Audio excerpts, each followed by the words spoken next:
My school was a very depressing place to be at the time. Now maybe it's not so depressing, but when I was there, we didn't have a student center.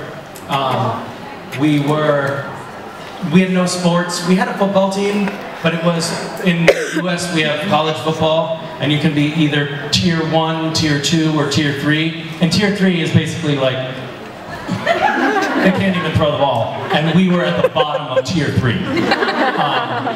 So all people did was sit in the library and read books. And in fact, our whole social life was in the basement of the Regenstein Library, which had no windows.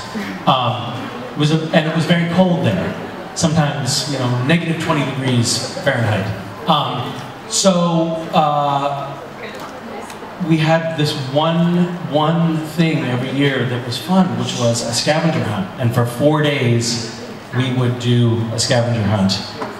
And everybody had fun for just 4 days. And then we went back to being miserable. And it was a lot of fun. I told this story recently. Yeah, last weekend. Who was in New York last weekend? New Jersey, whatever. Just two of you, so sorry guys. I'll tell the story again. But we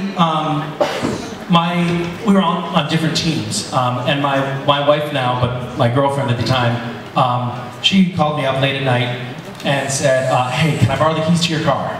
I said, "Why?" Not that many people at school had a car, but I had an old car. And I said, "Why?" And she said, I just found one of the items on the scavenger hunt. We were doing the scavenger hunt. One of the items on the scavenger hunt was 3 live sheep. And unlike GISHWHES, you actually had to bring all of the items to one place for the scavenger hunt. So she wanted to borrow my car to go up to Wisconsin to get 3 sheep.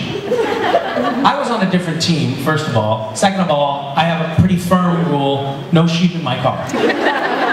So I said no. I went to sleep, she came into my room, stole the keys, took the car. So then someone on her team drove up to Wisconsin, got 3 very adorable little sheep, lambs, put them in the back seat of my car, and then they proceeded to eat the seat of the car and piss and shit all over the inside of the car and grind it in with her little hooves. And there was some justice in this story because then they left the car parked, unlocked, and another team stole the sheep out of the car. But there were great items on that. One, you'll appreciate this, was a MiG, an actual MiG fighter jet. You had to bring a MiG to the event. And apparently somebody came very close to achieving this. Recently, University of Chicago has continued to do their scavenger hunt, and recently we have the most Nobel Prizes of any university. And there's some really great scientists that come out of there. And some of the graduate students that were participating in the scavenger hunt, one of the items was using simple materials somehow create a fission reaction. And they managed to do it. Like this team of physicist students actually managed to get a controlled fission reaction for a scavenger hunt. So when people complain to me about the items being difficult, I say, we haven't done fission yet. Mm-hmm. Or, showing up somewhere with a MiG. My wife, one of the items was a Hooters waitress.